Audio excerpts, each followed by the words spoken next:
Приготовиться.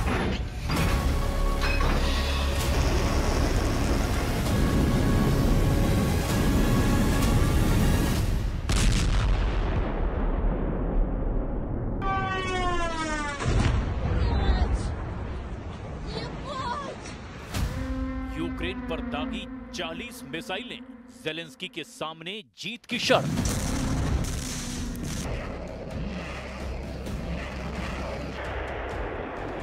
रूस यूक्रेन जंग में बड़ी विचित्र स्थिति बन गई है। जंग में बार बार पैंतरे और बयान बदलने वाले राष्ट्रपति ट्रंप ने ज़ेलेंस्की के यूक्रेन को एक बार फिर से बुरी तरह से फंसा दिया है।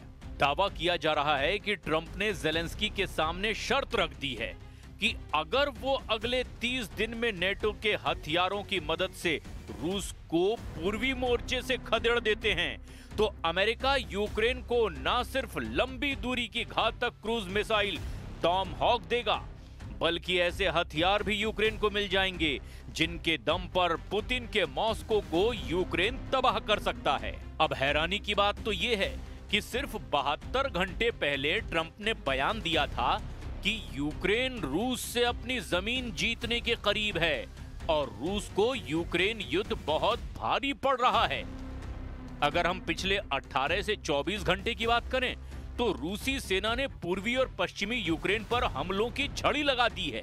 खबर है कि रूस ने रात भर यूक्रेन पर 12 घंटे तक खूनी हमले किए हैं, जिसमें रूस ने यूक्रेन के अलग अलग इलाकों पर 40 से ज्यादा मिसाइलें और 500 के करीब आत्मघाती ड्रोन से हमले किए। ऐसे हालात में सवाल उठ रहे हैं कि क्या रूस को कमजोर समझना ट्रंप की सबसे बड़ी भूल साबित होने जा रही है, क्योंकि ट्रंप ने लगभग 3 दिन पहले ही कहा था कि रूस सिर्फ कागजी शेर है। जंग के मैदान में रूसी सेना बुरी तरह से पिट रही है। तो चलिए हम आपको दिखाते हैं कि 3.5 साल से चल रही जंग में यूक्रेन में रूस की सेना ने कहां-कहां कोहराम मचाया है।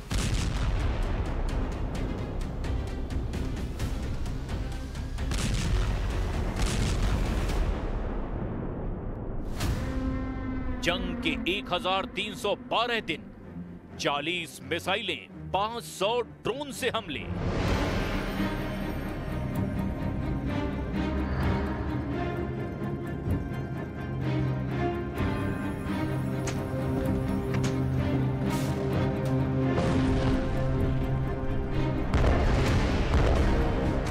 बारह घंटे तक रूसी सेना ने यूक्रेन की राजधानी कीव समेत 17 इलाकों पर बुरी तरह से हवाई हमले किए।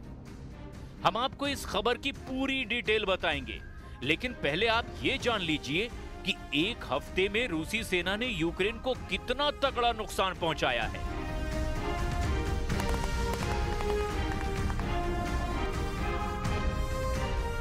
रूस की समाचार एजेंसी TASS ने रक्षा मंत्रालय के हवाले से बताया कि पिछले दिनों अग्रिम मोर्चे पर लड़ाई के दौरान यूक्रेनी सेना के 1500 से ज्यादा सैनिक मारे गए।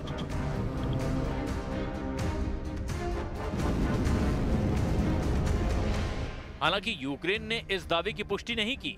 यूक्रेनी सशस्त्र बलों के जनरल स्टाफ ने इतना जरूर माना कि पिछले दिन रूस ने अनुमानित 1020 सैनिकों के साथ साथ 360 मानव रहित हवाई वाहनों और 36 तोपखाना प्रणालियों को भी खो दिया है।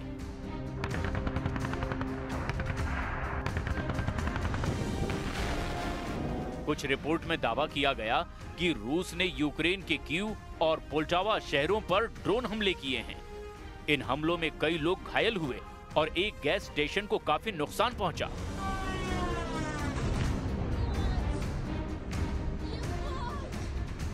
इधर यूक्रेनी राष्ट्रपति व्लादिमीर ज़ेलेंस्की ने भी माना कि रूस ने सितंबर में अब तक यूक्रेन के खिलाफ 4000 से ज्यादा ड्रोन और लगभग 230 मिसाइलें दागी है।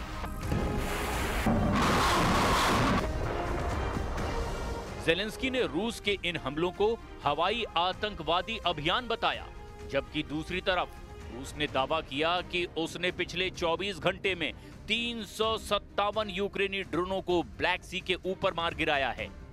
अब आप ये भी जान लीजिए कि रूस ने पिछले 12 घंटे में यूक्रेन में कहां-कहां और कितने हमले किए।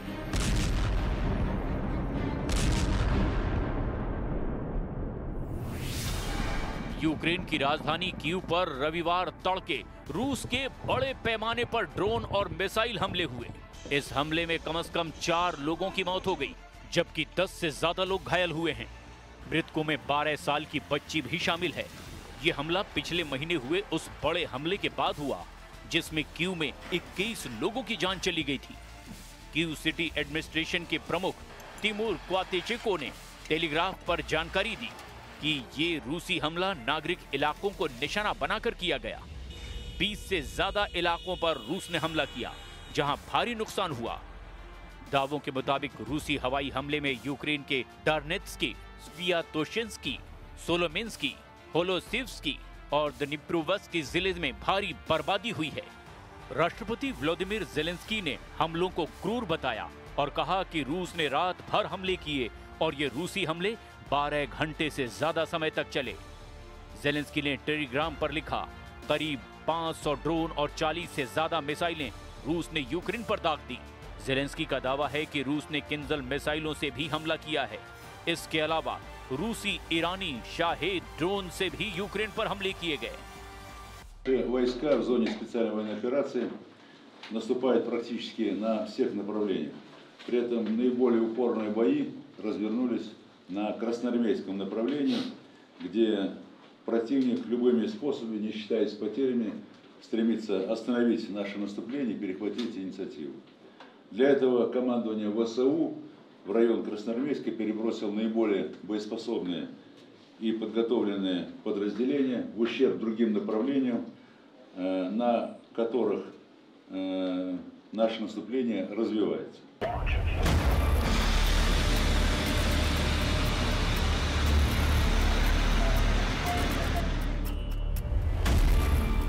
इधर खबरों में दावा किया गया कि यूक्रेन के राष्ट्रपति ज़ेलेंस्की ने अमेरिका के प्रेसिडेंट ट्रंप से अमेरिकी क्रूज मिसाइल टॉम हॉक की मांग की है। लेकिन खबर है कि ट्रंप ने ज़ेलेंस्की को अल्टीमेटम देते हुए कहा कि अगर 30 दिन में यूक्रेनी सेना पूर्वी मोर्चे से रूसी सेना को खदेड़ना शुरू कर देती है तो फिर यूक्रेन को अमेरिका टॉम हॉक मिसाइल देने पर विचार कर सकता है। ट्रंप ने ज़ेलेंस्की के सामने ऐसी शर्त रख दी है जिसे पूरा करना ज़ेलेंस्की के लिए जरा भी आसान नहीं है। पूर्वी यूक्रेन के लगभग 19% इलाके पर रूसी सेना का जबरदस्त कब्जा है। कुल मिलाकर रूस ने यूक्रेन के 27% इलाके को भयंकर हमलों के दम पर छीन लिया है। ऐसे में सवाल ये उठता है कि रूस ने जिस मोर्चे पर मजबूत पकड़ बना ली है उन मोर्चों को यूक्रेनी सेना क्या रूसी सेना से वापस छीन पाएगी?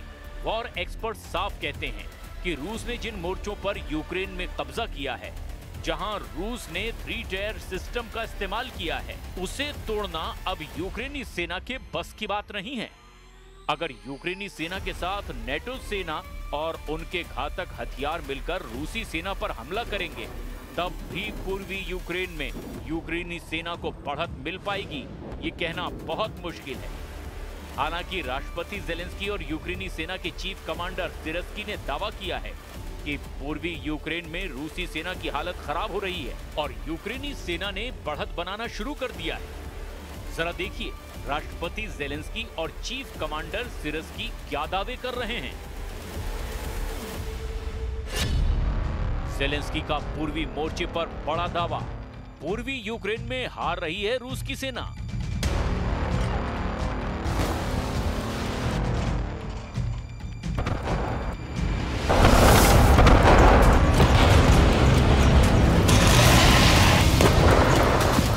सेना के प्रमुख जनरल ओलेक्सांद्र सिरस्की ने यूक्रेन के पूर्वी मोर्चे पर चल रही भीषण जंग को लेकर कई दावे किए हैं। यूक्रेनी सेना के चीफ ओलेक्सांद्र सिरस्की का दावा है कि इस वक्त यूक्रेनी सेना और रूसी सेना 190 से लेकर 210 मोर्चों पर भीषण जंग कर रहे हैं, जबकि यूक्रेनी राष्ट्रपति व्लादिमीर ज़ेलेंस्की ने सोशल मीडिया प्लेटफॉर्म एक्स पर लिखा, रूसी सेना की हालत खराब है और वो यूक्रेन के सुमय, नोवोपावलिवका, पोक्रोवस्क और ज़ापोरेजिया में पिछड़ने लगे हैं। यूक्रेन के राष्ट्रपति व्लादिमीर ज़ेलेंस्की और शीर्ष सैन्य अधिकारियों ने कहा कि युद्ध के मोर्चे पर रूसी सेना की आक्रामकता कमजोर पड़ रही है। 2025 में उसे भारी नुकसान हुआ है।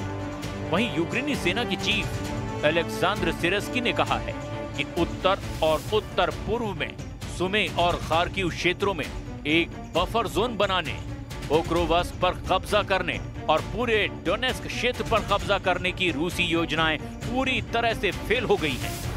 अगस्त 2025 में डोब्रोपिलिया के पास में रूसी सफलता के बारे में बोलते हुए ओलेक्सांद्र सिरस्की ने कहा, यूक्रेन ने काजेनी टोरेट्स नदी के किनारे रूसी सेना को एक जाल में फंसा दिया।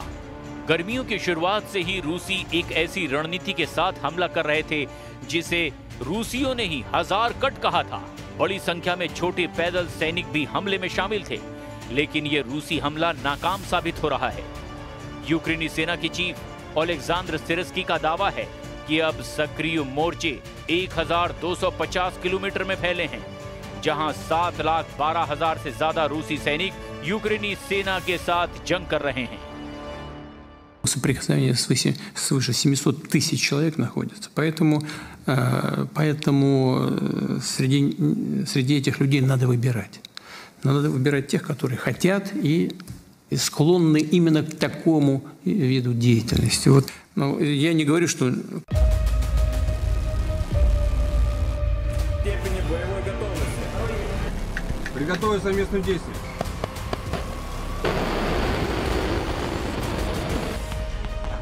हालात को देखते हुए पुतिन ने अचानक रूस से लेकर बेलारूस तक अपने सभी एटम बम एक्टिव करवा दिए हैं।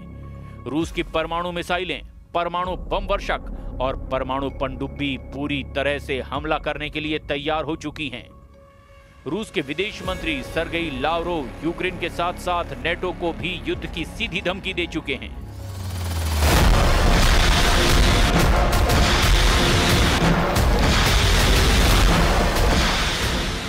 इधर यूक्रेन के राष्ट्रपति व्लादिमीर ज़ेलेंस्की ने अमेरिका के साथ 90 अरब डॉलर यानी लगभग 7.5 लाख करोड़ का बड़ा समझौता किया है, जिसमें हथियार खरीदने का बड़ा सौदा शामिल है। इसके अलावा अमेरिका यूक्रेन में बने ड्रोन सीधे खरीदेगा, लेकिन लगता है कि रूस के ऊपर नेटो के हथियारों का कोई फर्क नहीं पड़ रहा। रूस के रक्षा मंत्रालय ने दावा किया कि उनके एयर डिफेंस सिस्टम ने 28 सितंबर को तड़के तक 41 यूक्रेनी ड्रोन मार गिराए। अब ऐसे हालात में ये जंग यूक्रेन ही नहीं रूस पर भी भारी पड़ सकती है। ये सवाल हर किसी को चौंका रहा है, क्योंकि ये पुतिन के सामने नामुमकिन जैसा लग रहा है।